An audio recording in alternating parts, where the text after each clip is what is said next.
பேரன்பிற்கும் பெருமதிப்பிற்கும் உரிய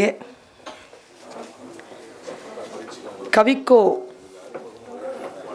ஆவணப்படம் வெளியீட்டு விழாவில் தலைமையேற்று இருக்கக்கூடிய அருமை பெருந்தகை விஐடி வேந்தர் விஸ்வநாதன் ஐயா அவர்கள், வந்து சிறப்பித்துக் கொண்டிருக்கக்கூடிய மேனாள் நீதியரசர் பாட்ஷா அவர்கள்,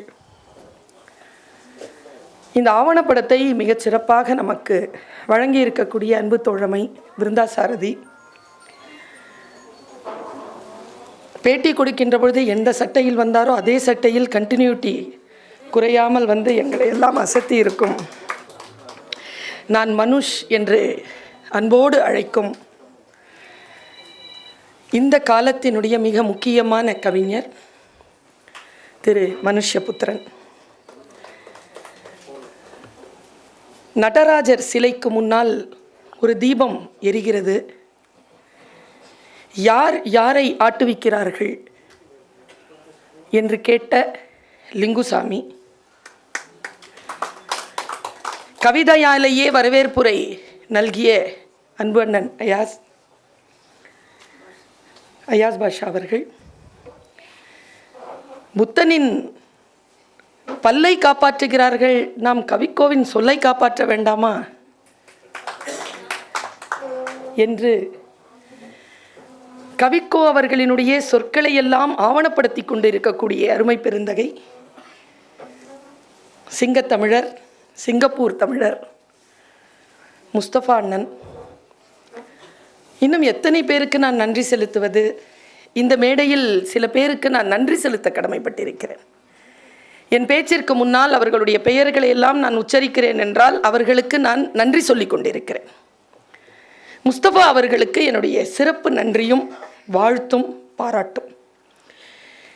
என்ன காரணம் என்றால், இந்த சொல்லை சொன்னவர், பல்லை காப்பாற்றுகிறார்கள் சொல்லை காப்பாற்ற மாட்டோமா என்று கேட்டவர் லிங்குசாமி என் பக்கத்தில் உட்காந்துட்டு. நான் அதை சொல்லிட்டேன். நான் ஒன்று சொல்லுகிறேன், புத்தனுக்கு புத்தனால் பெருமை இருக்கிறது, ஆனால் இந்த உலகம் வரைக்கும் அவனை கொண்டு சேர்த்தது அசோக சக்கரவர்த்தி தான். கவிக்கோ அவர்களை அடுத்த தலைமுறைக்கு கொண்டு செலுத்தக்கூடிய எங்கள் அசோக சக்கரவர்த்தி தான் நம்முடைய முஸ்தபா அவர்கள். கவிக்கோ மன்றத்தில் கவிக்கோ அவர்களை பற்றிய ஒரு நிகழ்ச்சி, அதில் உரையாற்றக்கூடிய ஒரு பெரிய வாய்ப்பு எனக்கு. நான் வாப்பா என்று அன்போடு அழைக்கும் ஒரு பெருந்தகை. வாப்பா என்றால் அப்பா என்று அர்த்தம். ஒரு முறை கடைசியாக அவரை நான் சந்திக்கிறேன். வஹிதா அப்பா அவர்கள் இருக்கிறார்கள். ஆப்பா என்றால் அக்கா, வஹிதா அக்கா இருக்கிறார்கள். என்னிடத்தில் அவர் பேசிக்கொண்டிருந்த பொழுது தொலைபேசியில் தொடர்பு கொண்டு பனையூருக்கு வா என்று சொன்னார். அப்படி கூட சொல்லலை, வீட்டுக்கு வா என்று அழைத்தார். உங்கள் வீடு மாற்றிட்டீங்களே பெசன் நகர்லேருந்து, இப்போ எங்கே இருக்குண்ணா? கவிஞன் எங்கே இருப்பான் அப்படின்னார். புரியலை. பனையூரில் தான் இருப்பான், பனையோலைகளில் எழுதக்கூடிய பரம்பரை தானே நம் பரம்பரை அப்படின்னு சொல்லி கூப்பிட்டார். போய் உட்கார்ந்து சில நேரங்கள் அம்மாவுடன் போயிருந்தேன் நான். சில நேரத்திற்கு பிறகு என்னிடத்தில் ரொம்ப கேஷுவலாக ஒரு விஷயத்தை சொன்னார். எங்கள் அம்மாட்ட உருதுவில் பேசுவார், என்கிட்ட தமிழில் பேசுவார். ஒருபோதும் அவர் என்னிடத்தில் உருதுவில் பேசியதே இல்லை. சொன்னார், பர்வீன் சுல்தானா, எனக்கு ஒரு ஆசை, இன்னைக்கு சொல்கிறேன் வயதாப்பாக்கு, எனக்கு ஒரு ஆசை. என்னவாப்பா? முன்னியையும் உன்னையும் கூப்பிட்டுக்கிட்டு பாகுபலி படம் பார்க்கணும், புகாரியில் மட்டன் பிரியாணி சாப்பிடணும். இப்படி சொன்னார். நான் மிகவும் பரவசத்தில் கரைந்து நிற்கிறேன். எனக்கான தலைப்பு கவிஞர்களின் கவிஞர் கவிக்கோ. இன்று காலை இந்து பத்திரிகை படித்து கொண்டிருந்த பொழுது ஒரு செய்தி என்னுடைய மனதை கவர்ந்தது. அது ஒன்றும் பெரிய ஒரு விஷயமான்னு தெரியலை, ஆனால் ஒரு மொழி ஆசிரியையாக நான் கொஞ்சம் மனசு ஒரு மாதிரி அசைஞ்சு பரவசம் ஆயிடுச்சு. ஆனால் அது துக்க செய்தி தான். துக்க செய்தியை வாசிக்கின்ற பொழுது மனம் பரவசமாகுமா? சொல் சரியாக இருந்தால் ஆகும். நம்முடைய ஷாம் பெனகல் அவர்கள் மறைந்து போனார்கள். A giant, இந்து பத்திரிகை இப்படி எழுதுதுங்க. A giant Sham Benegal, a giant of Indian cinema bids farewell at 90. இதான் மரண செய்தி. நான் யோசிச்சு பார்க்கிறேன், தான் இந்த உலகத்தை விட்டு விடைபெற்று கொண்டோம் என்பதனை தன் மரணத்தின் மூலம் அறிவித்தார் ஷாம் பெனகல் என்று எழுதுகிறான் ஒருவன். இந்த எழுத்து நம்ம என்ன செய்கிறது? இந்த மேடையிலும் பேசப்பட்டது. எதற்காக கவிக்கோ அவர்களை நாம் அடுத்த தலைமுறைக்கு கடத்த வேண்டும்? ரசனை குறைந்திருப்பதனால் கடத்த வேண்டும். நம்முடைய பாரம்பரியத்தை, நம் பண்பாட்டை காப்பாற்ற வேண்டியது அடுத்த தலைமுறையின் கடமை என்றால் அதற்கு அவர்களை தயார் செய்துவதற்காக கவிக்கோவை அவருக்கு கடத்துவது. எத்தனையோ காரியங்கள் நமக்காக காத்திருக்கின்றன, அதை நாம் செய்ய வேண்டும் என்றால் கவிக்கோ அவர்களை நாம் அடுத்த தலைமுறைக்கு கடத்திதான் ஆக வேண்டும். பாரதியை கொண்டாடுகிறோம், சிலர் கொண்டாடுவதில்லை.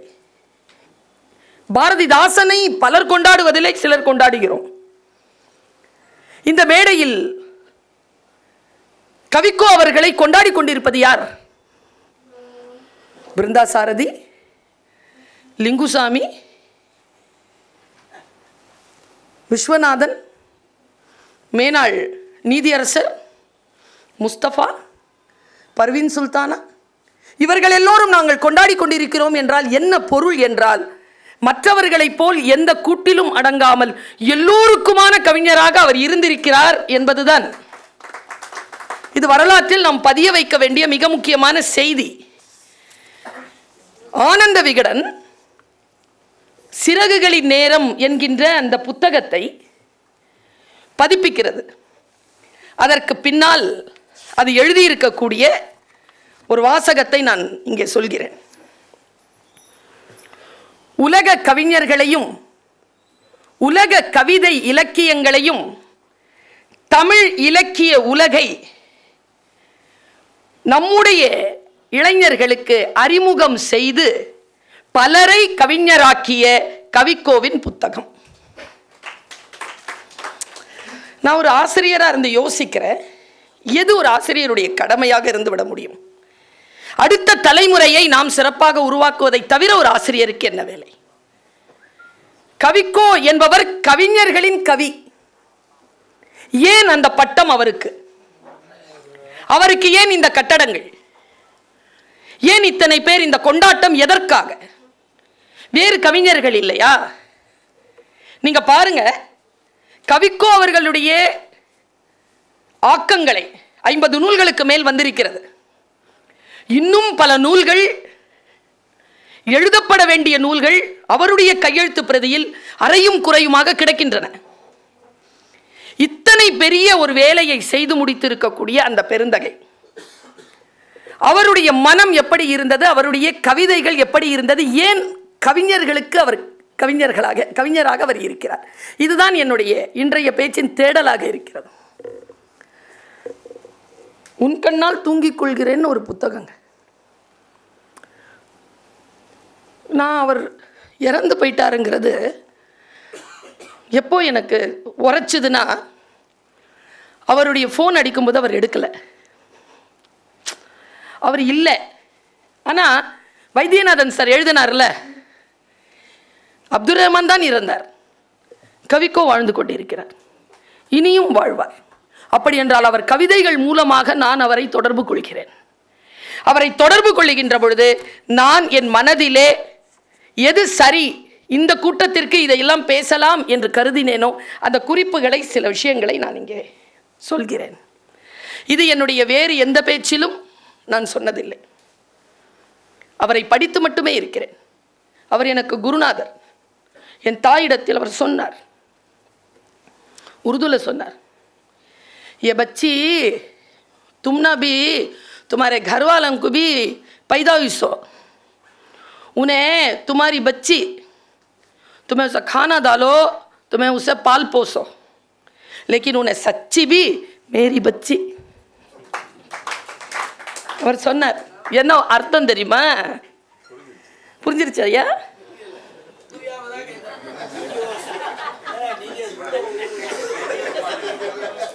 நான் கவிக்கோ ஐயா பேசுகிறப்ப அதே உருதுவை தான் பேசினேன். கவிக்கோ ஐயா இந்த உருது தான் பேசுவார். அவர் என்ன சொல்கிறார், எங்கள் அம்மாவை பார்த்து, இந்த பிள்ளை உனக்கும் உன் வீட்டுக்காருக்கும் பிறந்தது, நீ அதுக்கு சோறு போடு, வளர்த்துக்கோ, என்ன வேணாலும் பண்ணிக்கோ, உண்மையாக அது என் குழந்தை. அதைத்தான் லிங்குசாமி அவர்கள் சொன்னார்கள். இது உங்கள் குடும்பத்திற்கானவர் இல்லை அவர். இந்த கன்னி பெரியது. அந்த கன்னிகளோடு இணையக்கூடியவர்கள் எல்லாம் அவருடைய பரம்பரை தான். எங்கள் பெருந்தகப்பன் அவர், எங்கள் அடையாளமாக இருக்கக்கூடியவர். அவர் சொல்றாருங்க, நான் அதை படித்த உடனே 4-5 பேருக்கு ஃபோன் போட்டு சொன்னேன். எப்படி எழுதிட்டாரு, எப்போவாவது நீங்கள் கொடிக்கம்பத்தை பார்த்து இப்படி யோசிச்சிருக்கீங்களா? இந்த அரசியல் கொடிகள்லாம் பறக்கும்ல, கொடிக்கம்பத்தை இப்படி எழுதுறாருங்க. அதட்டும் விரலாய் கம்பம். சரியா? அதட்டும் விரலாய் கம்பம், ஆபாச வசவில் அசையும் நாவாக கொடி. ஏதோ மீட்டிங் பார்த்துக்கிட்டே எழுதியிருப்பார் போல. அதட்டும் விரலாய் கம்பம்னு சொல்றதுக்கே ரொம்ப நேசம் வேணுங்க. மக்கள் மீது பெரும் நேசம் கொள்ளாமல், பெரும் கருணை கொள்ளாமல் இந்த வார்த்தைகள் வரவே வராது. மலர் மரங்கள் பிடுங்கப்பட்ட இடங்களில் இப்போது இந்த மலட்டு மரங்கள்.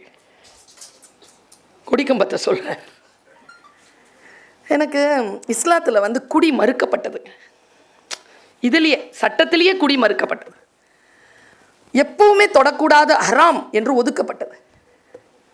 குடிச்சிருக்கான் ஒருத்தன், அவரை தண்டிக்கிறார்கள் சிலர். நீங்கள் பார்த்தீங்கன்னா வழியில் போலீஸ்காரங்க பிடிச்சிருவாங்க. அவர் சொல்றார்,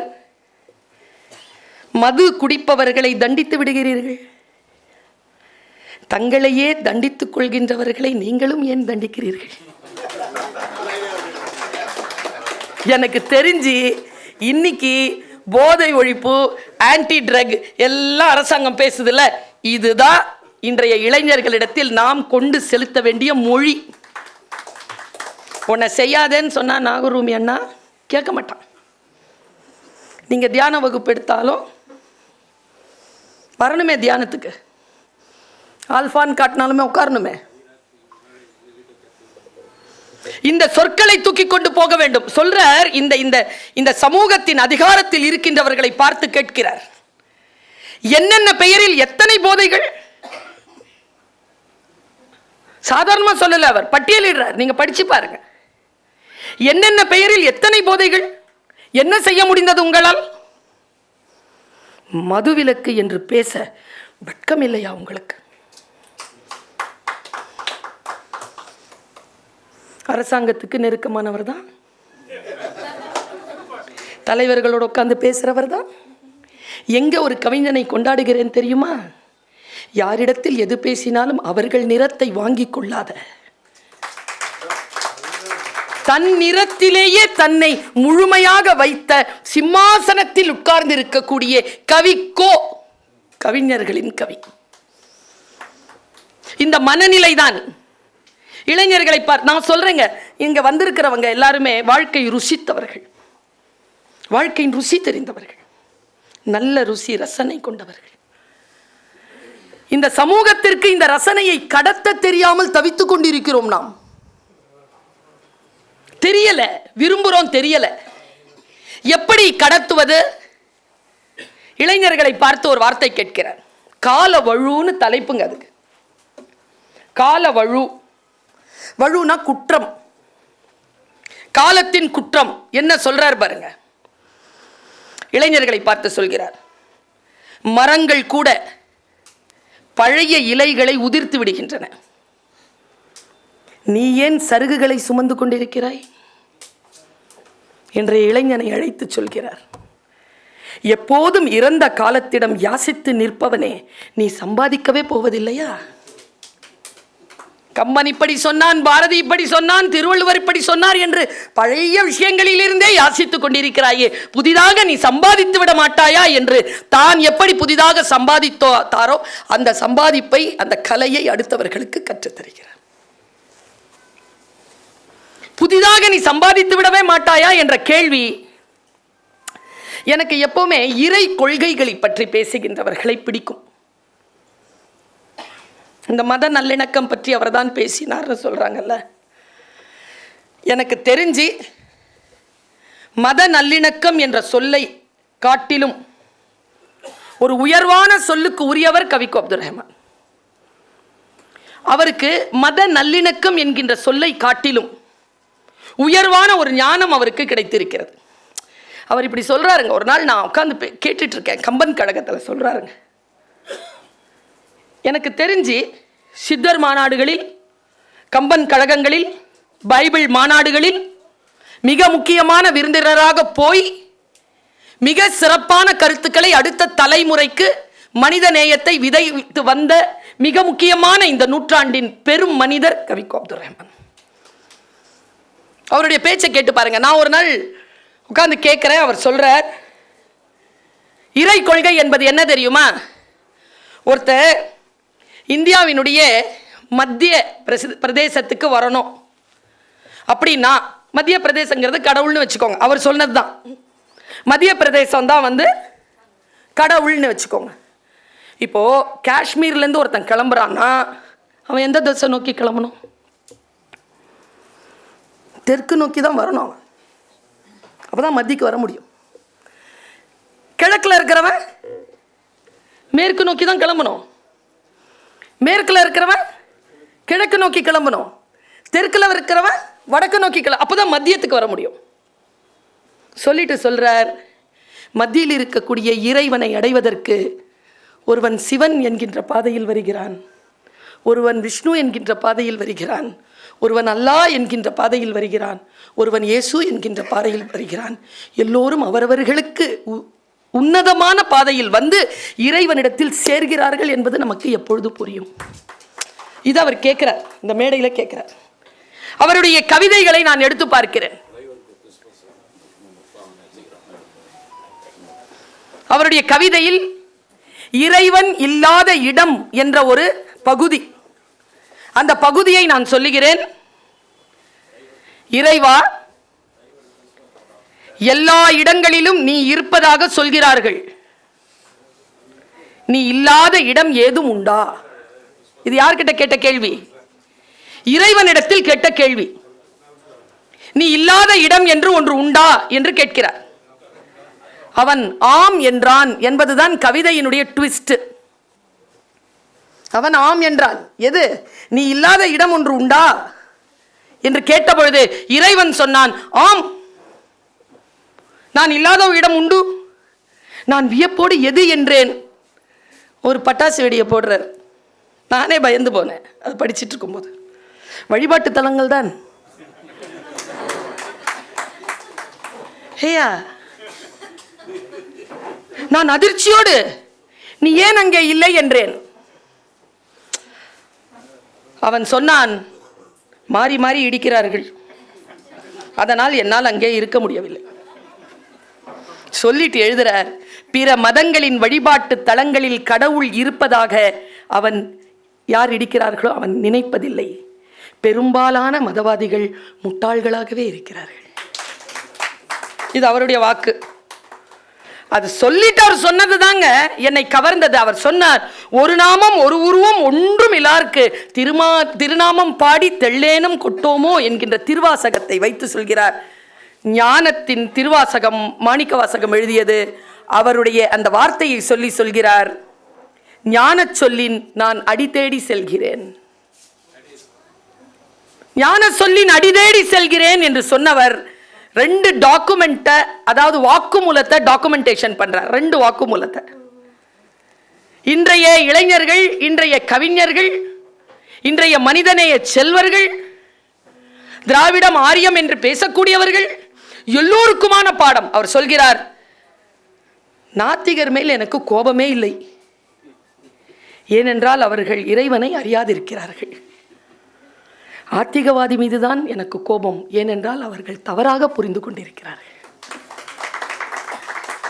எனக்கு இந்த இடத்துல நான் பாரதியை கொண்டு வந்து அவருக்கான அந்த புள்ளியில் நான் சேர்க்க விரும்புகிறேன். It's a tribute.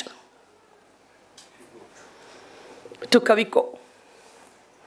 ஆத்தி சூடி இளம்பிறை அணிந்து மோனத்திற்கு முழுவெண் மேனியான், கருநிறம் கொண்டு பார்க்கடல் மிசை கிடப்போன், இயேசுவிற்கு மறையருள் புரிந்தோன், முகமது நபிக்கு மறையருள் புரிந்தோன், இயேசுவின் தந்தை என பல மதத்தினர் உணர்ந்தும் உணராமலும் பரவிடும் பரம்பொருள் ஒன்றே. அதன் இயல்பு ஒளி உரு அறிவாம். அதனிலை கண்டார் அல்லலை அகற்றினார். அதனிலை வாழ்த்தி அமர வாழ்வு எய்துவோம். இது பாரதியினுடைய வாக்கு. அடுத்த கன்னியாக நின்று வெளியில் வந்து அவர் இதை பேசுகிறார். கொஞ்சம் இந்த விஷயத்திலிருந்து கொஞ்சம் வெளியில வருவோம். இப்போ ஆண் பெண் பிரச்சனை பேசணும்னு வச்சுக்கோங்களேன், என்கிட்ட எல்லாரும் கேட்குற வார்த்தை, ஏன் ஆண்கள் மீது உங்களுக்கு அவ்வளவு கோபம்? எப்பொழுதும் பெண்கள் சார்பாக. அப்படி இல்லை. காரணம், எனக்கு நான் ஒரு வாட்டி கவிக்கோ ஐயா கிட்ட உட்காந்து பேசிட்டு இருந்தேன். அவர் சொன்னார், அவர்கிட்ட நான் டைரக்டா பேசினது, ரூமி படிக்க சொன்னீர்களே, படித்தேன். ரூமி தானே சொல்கிறார், பெண்ணை அடக்கி ஆள்பவன் காட்டு மிராண்டி, அவனுக்கு ஞானியோ அடங்கி போகிறான். ரூமி. உடனே கவிக்கோல உண்மையாக தான் சொல்கிறோம், ஞானி தான். ஏன் அப்படின்னு கேட்டேன். அப்போ நீங்கள் அடங்குறீங்களான்னு. அவளிடத்தில் அடங்கினால் தானே அவளை ஆட்சி செய்ய முடியும். என்ன குறும்பு பாருங்க. என்ன கருத்தில் இருக்கிறாரோ அந்த கருத்தில் அப்படியே இருக்கிறது. பயங்கரி அப்படிங்கிற ஒரு தலைப்பில் எழுதுறாருங்க ஒரு வார்த்தை. முடிஞ்ச பிள்ளைகள் படித்துக் கொள்ளுங்கள். நான் ரொம்ப வியந்து போன படிச்சு. பயங்கரி யார் அப்படின்னா லிலித் அப்படிங்கிற ஒரு பெண்ணை பற்றி எழுதுறார். இவ யார் இந்த லிலித் அப்படின்னா, ஆதாம் ஏவாள் ஏதேன் தோட்டம்னு அவர் பேசுறாருல, ஏவாள் தான் முதல் பெண் என்பது நாம் எல்லோரும் தெரிந்து வைத்திருக்க கூடிய ஒரு செய்தி. தெரிந்து வைத்திருக்கிறோம் இல்லை அப்படிங்கிறார் அவர். ஏவாளுக்கு முதல்ல ஒருத்தி பிறந்தா, அவளுக்கு பேர் லிலித். அவ நெருப்பின் கோலத்தில் இருந்து பிறந்தவள், அடங்காதவள், ஆண்களின் மனதை கலைப்பவள். அதனால் அவளை கடலின் ஆழத்திற்குள் சென்று கடவுள் புதைத்து விட்டார். அதற்கு பிறகு பிறந்தவள் தான் ஏவாள். அவளை ஆதாமின் இடுப்பு எலும்பிலிருந்து படைத்து சாந்தமாக வைத்திருந்தார் என்று கதை போகிறார். அவர் சொல்றார், இதுல இவருடைய கையெழுத்து எது தெரியுமா? பைபிள் பிப்ளிக்கல் குரானிக் புரிதலில் இந்த கதைகள் உண்டு. ஆனா எங்கே கவிக்கோ ஜெயிக்கிறார்னா, அவர் சொல்றார், ஆழ்கடலில் அழுத்தப்பட்டாள் என்பது ஒரு உவமைதான். அவள் மனம் எனும் ஆழத்தில் புதைக்கப்பட்டாள். முக்கியமாக ஆண்களின் மனதில், ஆழ் மனதில் புதைக்கப்பட்டாள். அது ஒருபோதும் புற உலகிற்கு அடங்காதது. அப்படி சொல்லிட்டு கீழே வரார், அவள் பெண்ணினுடைய ஆழ்மனதிலும் தான் அடங்கி கிடக்கிறாள். அப்போ அவள் வெளியில் வருகின்ற பொழுது வருபவள் அம்மாவோ மருமகளோ மாமியாரோ இல்லை, அது லிலித் தான் என்று அந்த கட்டுரையை முடிக்கிறார். நான் இதை வாசிக்கிறேன். ஒரு மனதை கழுவக்கூடிய கவி. ஒரு வாட்டி ஒரு கவிதை படிச்சுட்டு இருந்தேன். ஒருத்தி பூ வித்துட்டு இருக்கா. ஒருத்தன் சொல்கிறான், பூவை விற்று அதை விட உயர்ந்ததாக எதை வாங்கிவிட முடியும்? நான் படித்து சிலிர்த்து போயிருக்கேன். இது அல்ல கவிதை. பலூன் விற்கும் சிறுவனுக்கும் பலூன் வாங்கும் வயதுதான். நடுங்கி போயிருக்கேன். கவிஞர்கள் இப்படித்தான் செய்து தொலைக்கிறார்கள். அந்த மனுஷ் கவிதைலாம் படிச்சிங்கன்னா உயிரோடவே இருக்க முடியாது. பிரிவின் 100 காரணங்கள்னு எழுதியிருக்கிறார் மனுஷன். சேர்வதற்கான காரணங்கள், அதை விட பிரிவின் காரணங்களை படிக்கணும். இன்னைக்கு இளைஞர்கள் படிக்கணும். அவங்க கிட்ட நிறைய இளைஞர்கள் வந்து கேட்டார்களாம், அது எப்படி நாங்கள் நினைக்கிறது நீங்களே சொல்கிறீங்கன்னு. என் வாழ்க்கையிலும் நிறைய பிரேக்கப் நடந்ததில்லைன்னு அவர் பதில் சொன்னாராம். அப்படின்னு அவர் என்கிட்ட சொன்னார். அதில் எவ்வளோ உண்மைன்னு எனக்கு தெரியாது.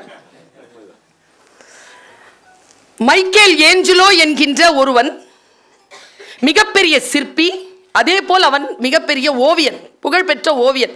அந்த மைக்கேல் ஏஞ்சலோ பற்றி சொல்லுகின்ற பொழுது, கவிக்கோ சொல்லுகின்ற மைக்கேல் ஏஞ்சலோ பற்றி சொல்லுகின்ற வார்த்தை தான் உன்னதமானது. நான் அந்த வார்த்தைகளை கொண்டாடுகிறேன். மைக்கேல் ஏஞ்சலோ கவிதை, அந்த ஓவியங்களை விட, அந்த சிற்பங்களை விட நான் கவிக்கோவின் சொற்களை கொண்டாடுகிறேன். எப்படி பாருங்க, அவர் சொல்றார், ஒரு ஞானியின் நாவை போல அவன் உளியும் தூரிகையும். அடே அப்பா, மைக்கேல் ஏஞ்சலோவின் உளியும் மைக்கேல் ஏஞ்சலோவின் தூரிகையும் ஞானியின் நாக்கம். இப்படி சொல்ல முடியுமா? அவர் சொல்லுகிறார், இத்தாலியில சிஸ்டைன் அப்படிங்கிற ஒரு பெரிய சர்ச், அதுல கூரை ஓவியங்களை வரைந்தவன் மைக்கேல் ஏஞ்சலோ. அந்த தகவலை கொடுக்கிறார். கொடுத்துட்டு சொல்றார், அவர் ஒரு முறை இயேசு கிறிஸ்துவை வரைகின்ற பொழுது கருணையான அந்த முகம் அவருக்கு வரவே இல்லை. அவருடைய மனம் அடிப்படையில் துடித்து கொண்டிருந்தது. அவர் ஏதோ நண்பரிடம் சண்டை போட்டு கொண்டு வந்திருக்கிறார். அவர் தூரிகையை போட்டுவிட்டு தன் நண்பனிடத்தில் போய் மன்னிப்பு கேட்டார். அவர் மன்னிப்பு கிடைத்தவுடன் அவர் வரைந்தார். அது சரியாக வந்தது. ஒரு கவிஞனுடைய மனம் ஆழமான அமைதியில் இல்லை என்றால், அவர் சொன்னார்ல, ஃபர்ஸ்ட் வரதுதான் கவிதை, கேட்டோமா இல்லையா? அதுக்கப்புறமா அதுக்கு எந்த அலங்காரமும் பூச வேண்டிய தேவை இல்லை என்று அவர் சொன்னார். நான் இப்படி யோசித்து பார்க்கிறேன். வாழ்க்கை நம்மை மிதித்து விட்டு போய்கொண்டே இருக்கிறது. நம்முடைய ஒரு, நான் எழுத்துலகின் சிங்கம் என்று சொல்லுவேன், ஜெயகாந்தன், ஜேகே சொல்வார். சில நேரங்களில் சில மனிதர்களில் எழுதியிருப்பார் முன்னுரையில், வாழ்க்கையில் இப்படியெல்லாமா நடக்கிறது, இப்படியெல்லாமா நடக்கும், இப்படியெல்லாம் நடக்கலாமா, இப்படியெல்லாம் நடக்கவே கூடாது என்று நீங்கள் சொல்லுகின்ற எல்லா விஷயங்களுக்கும் வாழ்க்கை ஆம் ஆம் என்று சொல்லியே நகர்கிறது. அதுதான் அப்படின்னு எழுதுறாருங்க அவர். அதுதான், இதுதான் அவருடைய கருத்து. அந்த கவிதையினுடைய தலைப்பு ஆலாபனையில் அது என்ன? அதுதான் வாழ்க்கை என்பது, அதுதான் அப்படிங்கிறார். இப்ப எனக்கோ உங்களுக்கோ வாழ்க்கை என்றால் என்ன என்று கேட்டால் பதில் சொல்ல தெரியுமா? 65 வயதில் தம்பி ஒருவர் வேறு எப்படியோ நடந்து கொண்டார். நான் கேட்டேன், 65 வயசாயிடுச்சு, எப்படி நடந்துக்கிறீங்களே? அவர் சொன்னார், இந்த வயதில் எப்படி நடந்து கொள்வது என்று எனக்கு தெரியவில்லை. ஏனென்றால் இந்த வயதில் இதற்கு முன் நான் இருந்ததில்லை.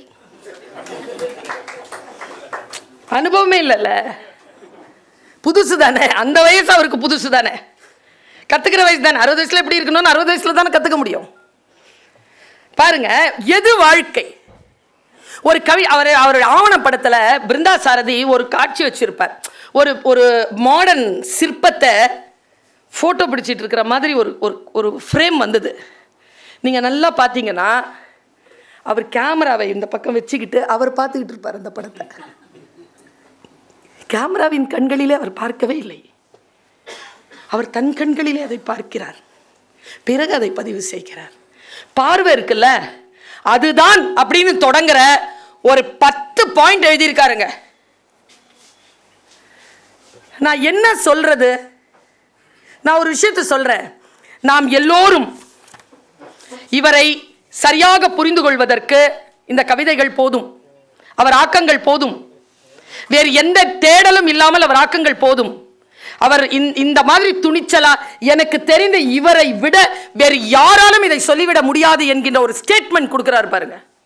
பகவத்கீதையில் கிருஷ்ணன் சொன்ன ஸ்டேட்மெண்ட், பரித்ராணாய சாதுனாம் விநாசாய சதுஷ்கிருதாம் தர்ம ஸ்தாபர்த்தாய சம்பவாமி யுகே யுகே. கரெக்டா சொல்லிட்டு மனப்பாடம், அவ்வளவுதான். கரெக்டா சொன்ன சிவா சார். இதுல என்ன அர்த்தம்னு எனக்கு தெரியும்.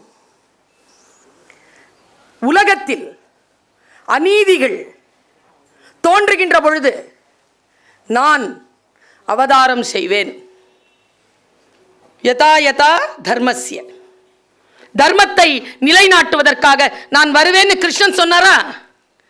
கவிக்கோ என்ன சொல்றாரு பாருங்க, எங்கெல்லாம் நன்மை நலிந்து தீமை செழிக்கிறதோ அங்கெல்லாம் கவிதை அவதாரம் செய்கிறது.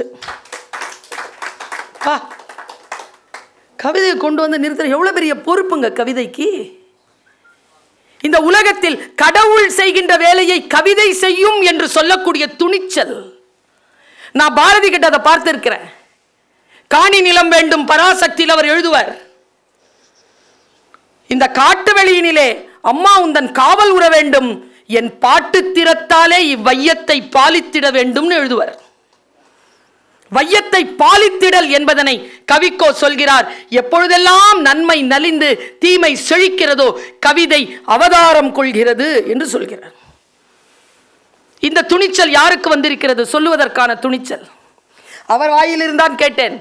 திருமணத்திற்கு போகும்போது இவங்கள மாதிரி இரு அவங்கள மாதிரி இருலாம் வாழ்த்தாத, நானும் என் மனைவியும் எப்படி வாழ்கிறோமோ அப்படி வாழ் என்று வாழ்த்தக்கூடிய தகுதி பெறு. A real man, a real hero, a real poet.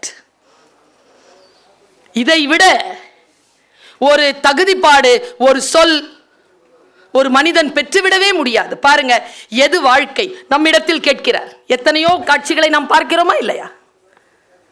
இப்பெல்லாம் ரீல்ஸ்ல நிறைய பார்க்கிறோம். நான் ஒரு சைக்காலஜி படித்த டீச்சர். இன்றைய இளைஞர்களுக்கு சொல்லிவிடுங்கள், வேகமான காட்சிகளை பார்த்து பயிற்சி பெறுகின்றவர்களால் நிதானமாக புத்தகத்தை வாசிக்க முடியாது. Entertainment will lead you to stress. ரொம்ப என்டர்டெயின்மெண்ட்லாம் ஆகாது. ஒரு சொல் போதும் நம்மை புத்துணர்ச்சி செய்ய வைக்க.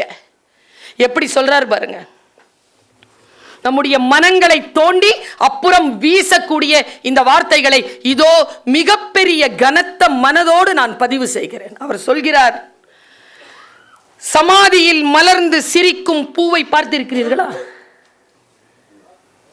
சமாதியில் மலர்ந்து சிரிக்கும் பூக்களை, கலவரத்தில் கொலையுண்ட பெற்றோர்களின் பிணங்களின் மீது விளையாடும் குழந்தைகளை பார்த்ததுண்டா? வாகன நெரிசல்களுக்கு மேலே சாலையின் குறுக்கே பறந்து செல்லும் வண்ணத்து பூச்சியை பார்த்திருக்கிறீர்களா? மின் விளக்கு குமிழிகளை மோகத்தோடு மொய்க்கும் விட்டில்களை பார்த்திருக்கிறீர்களா? நத்தையின் நடை கோடுகள் தற்செயலாய் எழுத்தாவதை பார்த்திருக்கிறீர்களா? நீங்களும் பார்க்கவே முடியாத காட்சியை பார்க்கிறான். ஒரு முறை சொல்றார், பாலைவனத்தில் தோன்றுகிற நிலா. பர்வீன், நான் இப்படி எழுதினேன். வாணியம்பாடி முத்தமிழ் மன்றத்தில் உட்கார்ந்துட்டு சொல்றார், பர்வீன், நான் இப்படி எழுதினேன். உன் அவையில், யாருமற்ற உன் அவையில் உனக்காகவே உதிக்கிறதா இந்த நிலா? பாலைவனத்தில் வர நிலாவை சொல்றாருங்க. நான் கேட்டிருக்கிறேன். இது சொன்னாங்கல்ல, பாலை நிலான்னு அவர் எழுதினார். நபிகள் நாயகம் குறித்து அவர் எழுதுறதுக்கு ரொம்ப ஆசைப்பட்டாருங்க. முழுமையான தொகுப்பு.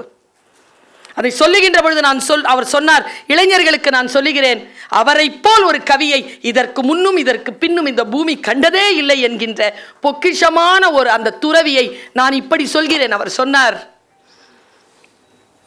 நான் நபிகள் நாயகம் குறித்து ஒரு காவியத்தை எழுதப் போகிறேன். யா அல்லாஹ், பைபிள் எழுதுகின்ற பொழுது ஏசையாவுக்கு தந்த அந்த எழுத்தாணியை எனக்கு தந்து உதவுவாயாக.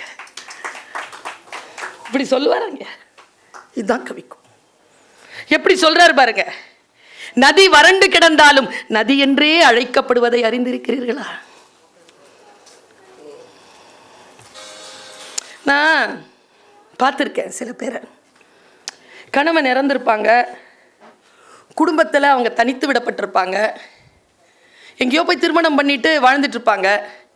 கணவனின் தம்பியோ தங்கையோ ஏதோ பல வருடங்களுக்கு பிறகு அவங்கள பார்க்கும் பொழுதும், அண்ணி நல்லா இருக்கீங்களா அப்படி தான் கேட்பாங்க. நதி வறண்டு கிடந்தாலும் நதி என்றே அழைக்கப்படுவதை அறிந்திருக்கிறீர்களா? ஐயோ, மத்தளமான பின் செத்த மாட்டின் தோலில் இருந்து இசை பிறப்பதை கேட்டிருக்கிறீர்களா? வீதியில் கைவிடப்பட்டு கிடக்கும் ஒற்றை செருப்பை பார்த்திருக்கிறீர்களா? அந்நிய மொழிப்படத்தை பார்த்து வசனம் புரியாததற்காக வருத்தப்பட்டதுண்டா? பெண்ணின் பின்னழகால் கவரப்பட்டு முகத்தை பார்த்தபோது ஏமாற்றம் அடைந்திருக்கிறீர்களா? குறும்புனா குறும்பு. கடைசி பக்கங்கள் கிழிந்து போன துப்பறியும் நவீனத்தை தெரியாமல் எடுத்து படித்திருக்கிறீர்களா? அதுதான் வாழ்க்கை. என்னங்க செய்யறது? இவரை நம்ம எல்லாரையும் பார்த்து கேட்கிறார். கொடிகள் சொந்த பூக்களால் தம்மை அலங்கரித்துக் கொள்கின்றன. வானம் சொந்த நட்சத்திரங்களால் தன்னை அலங்கரித்துக் கொள்கிறது. பால் தன் ஆடையை தானே தயாரித்துக் கொள்கிறது. நீ உனக்காக எதை தயாரித்திருக்கிறாய்? நான் சொல்லட்டுமா? 2 கேள்வி என்ன ரொம்ப வாட்டும். எப்பவுமே நான் இதை மோட்டிவேஷனுக்காக பயன்படுத்துவேன். எங்கே இருக்க விரும்புகிறாய்? கேள்வியை கேட்டுக்கொள். எங்கே இருக்க விரும்புகிறாய்? எதற்காக நினைவு கூறத்தக்கப்பட விரும்புகிறாய்? அவர் பாருங்க எங்க இருக்கிறார். அவர் பாருங்க எங்க இருக்கார். அவர் பாருங்க எங்க இருக்கார். எதற்காக நினைவு கூறப்பட விரும்புகிறாய்? ஒரு மனிதன் இப்படி வாழ்ந்திருக்கான்ல. பிஐடி வேந்தர் சொன்னார், 80 வயசு சீக்கிரமா கிளம்பிட்டார். செய்துவிட்டு தான் போயிருக்கிறார். இந்த மீட்டிங்ல இந்த மாதிரி 6000 மீட்டிங் நடத்தினாலும் அவருடைய பேச்சை பேசி முடிக்க முடியாது. அதை சொல்லிட்டு போயிருக்காரா இல்லையா? முழுமையான வாழ்க்கை. வீட்டில ஒரு கவிதை சொல்லுவாங்க. எங்க வீட்டில் எங்க அப்பா உருது கவிஞர். ஐயா அப்பா மாதிரி என்னை பெத்தெடுத்த அப்பா ஒரு உருது கவிஞர். இந்த உருது போயம்ல அவர் சொன்ன மாதிரி தமிழ் படுத்திட முடியாது, கஷ்டம். அந்த அந்த ரசனையை நம்ம கொண்டு வர முடியாது. கருத்தை கொண்டு வரலாம். अंदाज हूँ बहुत उस आवाज़ पाक का था, देखा निकल के घर से तो झोंका हवा का था. அப்படின்னா அதில் ஒரு மியூசிக் இருக்குல்ல, அது கருத்தில் வராது. கருத்தில் வந்தால் இப்போ கைத்தட்டிடுவீங்க. கருத்துக்கு தான் கைத்தட்டல், கவிதைக்கல்ல. யாரோ நடந்து போன தடம் கேட்டது, திறந்து பார்த்தேன் நீ என்று நினைத்து ஒரு தென்றல் கடந்து போயிருந்தது. கருத்து தான். ஆனால் நீங்கள் உருது தெரிஞ்சு ரசிச்சிங்கன்னா ஃபுல்லாக இனிப்பாயிடுவீங்க. அந்த ருசி அப்படிப்பட்டது, அந்த மொழி அப்படிப்பட்டது. இவருடைய வெற்றியே இவருக்கு இருந்த இருமொழி புலமை. பாரசீகமும் தெரிந்திருந்தது, மும்மொழி புலமை. புலமையை சொல்கிறேன். மொழி அறிதல் என்பது வேறு, மொழியில் புலமை கொள்ளுதல் என்பது வேறு. இவர் பாரசீக மொழியில் புலமை கொண்டிருந்தார், உருது மொழியில் புலமை கொண்டிருந்தார், தமிழ் மொழியில் புலமை கொண்டிருந்தார். ஆங்கிலம் மிக சரளமாக பேசுவார், எழுதுவார். புலமை என்பது அவருக்கு மும்மொழியில் வாய்த்திருக்கிறது. பாரசீகத்தை அவர் படித்திருப்பதுதான் ஹைலைட். அவருடைய கவிதைகளை தேடுகின்ற பொழுது ஒன்றும் இல்லைங்க, ஒரு ஸ்டேட்மெண்ட்டை சொல்றேன். இன்னைக்கு நான் கலீல் கிப்ரானை படிக்கும் பொழுதெல்லாம் தமிழில் இப்படி எழுத யாரும் இல்லையே என்று ஏங்குவேன். அந்த ஏக்கம் இப்பொழுது இல்லை. இதோ அப்துல் ரஹ்மான் வந்து விட்டார். இவருடைய கவிதைகளை ஆங்கிலத்தில் மொழிபெயர்த்து வெளியிட்டால் யார் இந்த கவிஞன் என்று இந்த உலகம் நிச்சயம் விசாரிக்கும். கவியரசு கண்ணதாசன். கவியரசு கண்ணதாசன் யார் இந்த கவி என்று இந்த உலகம் விசாரிக்கக்கூடிய விஷயங்களை வைத்திருக்கிறார். இப்படி சொல்ற மரம் இருக்குல்ல, மரம் சூழலியல் பத்தி சொல்றாங்கன்னு சொன்னாங்கல்ல, கவிஞன் அப்படிப்பட்டவங்க. காக்கை குருவி எங்கள் ஜாதி, நீள் கடலும் மலையும் எங்கள் கூட்டம், நோக்கும் திசையெல்லாம் நாமன்றி வேறில்லை, நோக்க நோக்க களியாட்டம்னு பாடுறதுக்கு கவிஞனுக்கு பிரபஞ்சத்தோடு தொடர்பு இருக்கணும். இவருக்கு பிரபஞ்சத்தோடு தொடர்பு இருந்ததனால் மரத்தை பார்த்து அவரால் பேச முடிந்தது. மரத்திடம் அவர் கேள்வியை கேட்கிறார். மரம் எனும் உயர் திணை என்பது கட்டுரை, முடிந்தால் படித்துக் கொள்ளுங்கள். மரம், மனிதன், ரெண்டுத்தையும் கம்பேர் பண்ணி பேசுறார். மனிதன் பிறந்த இடத்தை செலவு செய்கிறான், மரம் வரவு வைக்கிறது. ஓப்பனிங் ஸ்டேட்மெண்ட்டா? அதுலேயே இந்த ஸ்டேட்மெண்ட் தான் நான் ரொம்ப ரசித்தேன். மனிதனை மரமே என்றால் கோபித்துக் கொள்கிறான். நானோ அதை வசவாக்கியவனை கோபிக்கிறேன். மரம் என்பது வசவா? மரம் கொடுக்கிறது, அத்தனை கைகளிலும் கொடுக்கிறது. உங்கள் இனத்தில் ஒரே ஒரு சிபியை வைத்திருக்கிறீர்கள். மனிதனுக்கு புதைக்குழி, மரத்துக்கோ கருவறை. மண்ணின் மைந்தன் என்று சொல்ல வெட்கமில்லை உங்களுக்கு? மரம்தான் உண்மையில் மண்ணின் மைந்தன். சரி, மரமாகத்தான் முடியவில்லை, அதை படைக்கவாவது தெரிகிறதா? கேட்டு சொல்ல நடுங்கி போன படிச்சுட்டு. படைத்தவை எல்லாம் தூக்கு மரம், சிலுவ மரம், கழுவ மரம், கொடி மரம், அத்தனையும் மாமிச பட்சினிகள், வெயிலை பிரசவிப்பவை.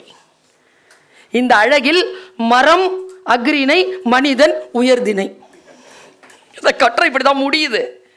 இப்படி சொல்லி நான் ஒரு 2-3 நிமிடத்தில் என்னுடைய பேச்சை நான் நிறைவு செய்கிறேன். எனக்கான நேரம் சரியாக நெருங்கி இருக்கிறது. 2 கருத்துக்கள் தான். நாம் எல்லோரும் சுதந்திரத்தை விரும்புகிறோம் இல்லையாம்? சிறைகளையே விரும்புகிறோமா? என்ன உங்களுடைய பெருமையெல்லாம் நீங்கள் எந்த சிறையில் கைதி என்பதனை முடிவு செய்வதில் தான் இருக்கிறது. உதாரணத்துக்கு, நான் ஐடி கம்பெனியில் வேலை பார்க்குறேன். இரு அமெரிக்கா கம்பெனி, இரு பகல்லாம் தூங்கு, ராத்திரிலாம் விழித்திரு. நீ எந்த சிறையில் இருக்கிறாய்? நான் முஸ்லிம், நான் இந்து, நான் கிறிஸ்துவன், சிறையில் இருக்கிறாய். எங்கே சுதந்திரமாக இருக்கிறாய்? இந்த கேள்விதான். சுதந்திரத்தை விரும்புவதே இல்லை, சிறைகளையே விரும்புகிறீர்கள். நான் இதை சொல்லிட்டு நிறுத்துறேங்க. எங்கள் ஐயா, இன்னைக்கு எங்கள் ஐயாவுக்கு பிறகு அப்துல் காதர் ஐயா, இக்பால் ஐயா வந்திருக்கிறார்கள். இவர்களெல்லாம் தமிழ் பணி செய்தார்கள். பல்வேறு மார்க்கங்கள் இருந்து இலக்கியங்களை எடுத்து பேசினார்கள். அந்த பணியை நான் இப்பொழுது தொடர்ந்து கொண்டிருக்கிறேன். கம்ப ராமாயணத்தை குறித்து எனக்கு தெரிந்து, இங்க கூட சொன்னாங்க, ஒரு முஸ்லிம் பெரியவர் காலில் விழலாம், தகுதி இருந்தால் விழலாம் தானே, ஆசான் தானே, குரு தானே. பாருங்க, அந்த குருமாரனுடைய பார்வை எப்படி இருக்கிறது? யாரும் பேசாத, யாரும் சிந்திக்காத ஒரு புள்ளியை அவர் சிந்தித்து சொல்கிறார். ஏற்கனவே இருக்கு, அது உள்ள எடுத்து சொல்றதுக்கு தான் ஆள் இல்லை. படிச்சா புரிஞ்சாதானே எடுத்து சொல்லுவோம். படிச்சா புரியணுமே, புரிஞ்சாலும் மற்றவங்க புரியுற மாதிரி சொல்ல தெரியணுமே. அவருடன் எனக்கான சம்பாஷணை எல்லாம் ரொம்ப ருசிகரமானவை. அது எல்லாம் ஒரு தளத்திலே ஒரு கவிஞன் அவனை அப்படி தூண்டணும். நான் இன்னைக்கு சொல்றேனே, மனுஷபுத்திரன் கதைப்பமா வித் பர்வீன் சுல்தானா நிகழ்ச்சியில் உட்காந்து 4 மணி நேரம் ஒரு இன்டர்வியூ. எத்தனையோ இன்டர்வியூ அவர் கொடுத்துருக்கலாங்க. ஆனால் அந்த டைமில் அவர் பேசின பேச்சு இருக்குல்ல, அது ஒரு காவியம்ங்க.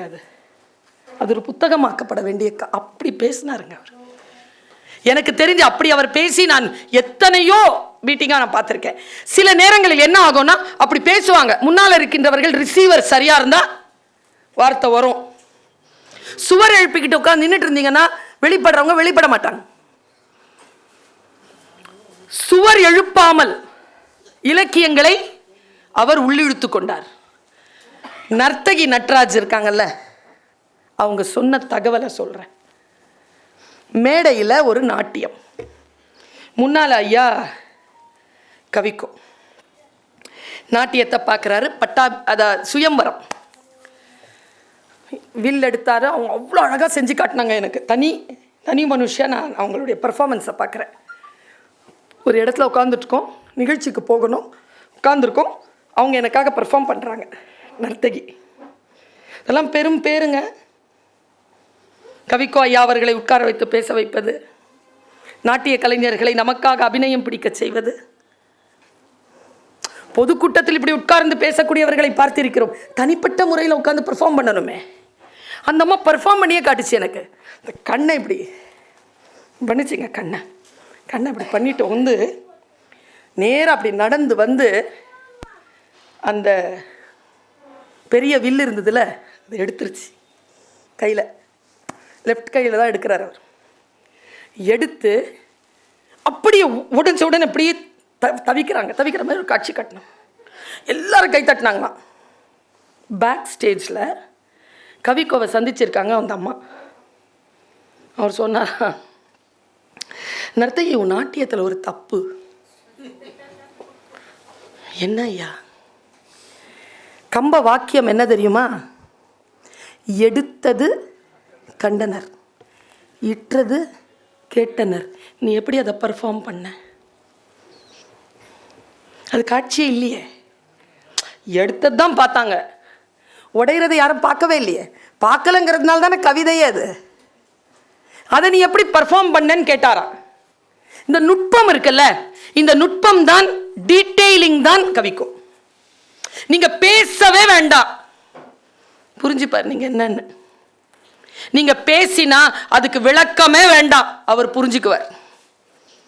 கவிஞன் அப்படித்தான், ஒன்றிலிருந்து இன்னொன்றுக்கு போகக்கூடியவன் அவன். நான் உண்மையாவே சொல்லுகிறேன், அவன் சிம்மாசனத்தில் இருக்கக்கூடியவன். கவி சக்கரவர்த்தி, கவி பேரரசு, கவி அரசு, எத்தனை பேர் வந்தாலும் இவர்களெல்லாம் கவிதைகளுக்கு அரசாட்சி செய்கின்றவர். இவர் கவிதைகளுக்கு மட்டுமல்ல, கவிஞர்களுக்கெல்லாம் அரசராக இருக்கக்கூடிய கவிக்கோவாக திகழ்கிறார் என்று சொல்லி இதை சொல்லுவதற்கு வாய்ப்பளித்த உங்கள் அத்துணை பேருக்கும் நன்றியை உரித்தாக்கி இடம் சார்கிறேன். நன்றி, வணக்கம்.